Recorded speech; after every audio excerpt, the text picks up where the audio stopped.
Hey there, my name is sjofors, and if you've been with me for a few of my videos here, you know that it's a Swedish name, and I'm natively Swedish, and it makes perfect sense in Scandinavia, but maybe less so here in the US.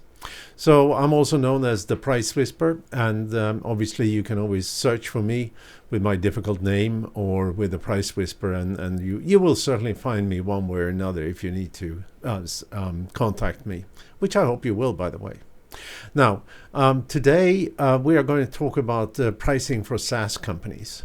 Now, why is this important? Well, first off, there's so much that is SaaS nowadays, right? and even even those companies that are not SaaS are really trying to get to become SaaS, it's like there's this tremendous, or have been for a while, obviously, been this tremendous move away from traditional licensed software and instead all go to SaaS, and there's a lot of benefits. Just to rattle off a few benefits, of course, is that when you have licensed software, maintenance is always going to be an issue, and you need to upgrade your software occasionally, and that obviously doesn't happen with SaaS. SaaS software can be or is upgraded and at any one time without you having to do anything really, and you may just get a notice that there's new features and functions and so forth, and that's all you are concerned with. But I mean, I'm using SaaS. I'm dyslexic, so I'm doing all my writing in Grammarly, which is a SaaS software that does have an application, even though so it doesn't. Well, it can obviously work in a web browser, but it also has an application that works a little faster, maybe, and that's a benefit. Still, all the thinking is done on a server somewhere. I've actually been told that Grammarly specifically were developed in Ukraine, which is sort of an interesting topic as the war there is going on, and I'm sure that if you think about it, most of the software you use are SaaS. All the social media platforms are SaaS, as far as I know. Whether you use software for your business or whether you use software for your personal enjoyment, it's still SaaS, So and SaaS has becoming really mainstream, as I sort of mentioned here. I remember back in the day when SaaS came around, there were lots of concern for privacy, that somebody's going to steal your data and so forth, and all of that is more or less mitigated. There's a little bit still of that, and I think the European Union have you may have a choice when you sign up with a SaaS company in the EU to make sure that your data only lives in servers that are physically located in the EU, or you can decline to have that preference and have the data anywhere you want, And but pricing for SaaS software is kind of interesting. I remember the first company that was really very successful with SaaS was Salesforce.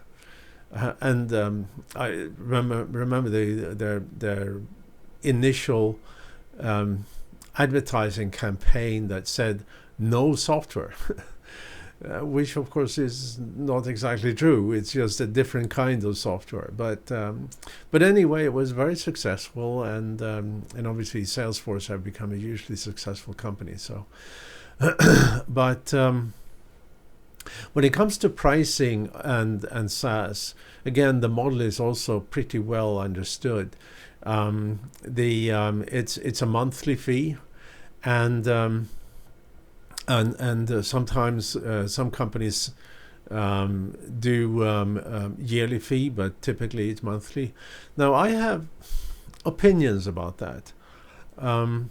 I personally don't like when you go into sign up with a SaaS company and it says monthly fee, whatever, $15, $49, $499, whatever it is.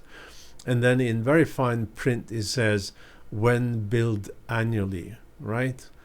So I think I'm into this ethics. I think we all have to be ethical about how we present prices, and I want to be able to select to pay monthly or to pay yearly, but I want to have the yearly price for a year and not split up in 12 different portions to make it appear more affordable than it is when you buy it monthly. Happy to have it, obviously, so you can compare, but my preference obviously is to be honest about it and say this is the yearly cost, bang, and this is the monthly cost, bang, and as a buyer you can make make the choice here of buying yearly or buying monthly. The other thing, of course, that SaaS often provides is a freemium sales model. So you can try the software for a period of time, 7 days, a month maybe, in some cases, without being charged. Why is that? Well, obviously it reduces sales friction, and as a SaaS company provider, having a free additional customer doesn't cost very much. During that time, you typically don't have access to customer support and so forth, and that may be a problem because if there is some glitches, if there's something you don't understand in that SaaS software and you don't have access to customer support, it may come back and haunt you as the SaaS provider. But then, and the other thing, of course, is that since many of these SaaS solutions are intended to be bought on the web, and you just look at the website and you decide which bundle you want, and buy it on the web. They take your credit card and everything is hunky-dory. But most SaaS companies present their pricing the wrong way. There's something called price anchoring, or I prefer call it price imaging, really, that what you do is that when you read a page, we as humans cannot avoid to compare numbers. And prices are numbers, right? So what you want to do is that you want to start with the highest number, which is probably going to be your yearly for the most comprehensive bundle, and that's going to be relatively expensive, but it's going to set a reference for the rest of the prices you have on the site, and because of that, because the reference is high, the other prices will appear more affordable, right? So that's one thing to do. Other thing to do when you do prices is, if you can, you're not always able to because of legal requirements, but if you can, remove that dollar sign, right? People know it's prices, and there's a difference here. When you have a dollar sign, we know it's sort of gut feel based. We know that it's price, and we pay something which is something negative. When it's just a number, that negative is less negative, not by much, but by some, and every little bit makes a difference. So remove that dollar sign if you can. If you can't remove it, make it very small, and make it in a thin font and just very light gray. And colors also make a difference. So when you have your prices on the site, make sure that they are again in light font and not bold, that they are in light colors, because all of this means that you don't emphasize price as the as the main decision driver. And then of course you always need to have your strongest benefit statement, so that you cannot read the price until you know what benefit your product has. And here's another mistake many SaaS companies do. You have a table, good, better, best, that should, as you know now, should be presented not good, better, best, but best, better, good. So you have the most expensive one to the left.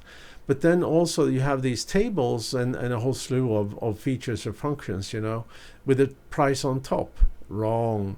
The price should be on the bottom. So again, you have to scroll, you have to read all the benefits and the features and the functions before you eventually get to the price. And that means that while price is important for your purchase decision, it will have lesser importance than if the price is on the top, right? And that again will make a little bit of difference in reducing sales friction and making sure that you sell as much as you can. Then also you should price on the 9 if what you're selling is a commodity or commodity-like product. But if it is, and what I mean with that is that prices should end on 99, 97, 95. 97 is typically the most effective one in driving sales volume. I actually prefer again using 95 and 99 really tells the customer that, yeah, I want to grab every cent of that you may have, and I don't think that's very good. So 97 or 95 is what I prefer. And then again, depending on your prices, you should remove the 1,000 comma, right? So if it's something that you sell at several thousands, it should not have 1,000 comma, because again, it emphasizes that 1,000 comma sort of makes the 1,000 stand out, and it makes the price to appear more higher and less affordable than it is. And finally, let me give you a couple of horrible examples. A company. It's a big company. It's a public company. They're doing something with your data, and they came to me and they said, we're not profitable. We have to increase our prices. And so I looked at their pricing page, and it was a long page. You scrolled and you scrolled and you scrolled, and everything on that page was about how cheap they were. We're cheap. We're low cost. There was endorsements from customers who told everybody how cheap they were. So whenever you got to the price, you had an expectation of very, very low prices. So when you saw the actual prices, they just looked way too expensive. I told the company, just remove that pricing page and you'll be fine, which they did, right?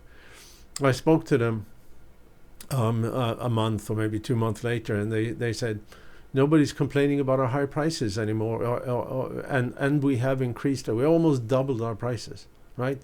Because we needed to become profitable. So they set an expectation that led to people complaining. Likewise, I went to look for a company who have a shared storage solution, and not one of the big ones, but one of the smaller new companies in the space. And I got to the pricing page, and they're in huge bold letters for $385. What? Crazy. Everybody else sells this at $5 a month, $10 a month, $15 a month, something like that per user, and this was $385 in big bold red letters. I almost fell off my chair. Then I saw the little fine print that said it was for a year. No, that was for a lifetime, sorry. So, but still, you can't set prices like that is so far away from the norm. And especially if you're a new company on the block, you have to price to the norm. And yeah, they had that option as well. If you clicked through, for a couple of times, but the damage was already done. I wouldn't spend $385, even if it's in the long run cheaper, for a startup company that I have no idea whether they're going to be in business next month. So think about that. Anyway, we're at the end of our time. I hope you found this enlightening and maybe even a little entertaining. And I'm looking forward to see you on the next episode. Thank you so much, and you guys have a good day. Bye.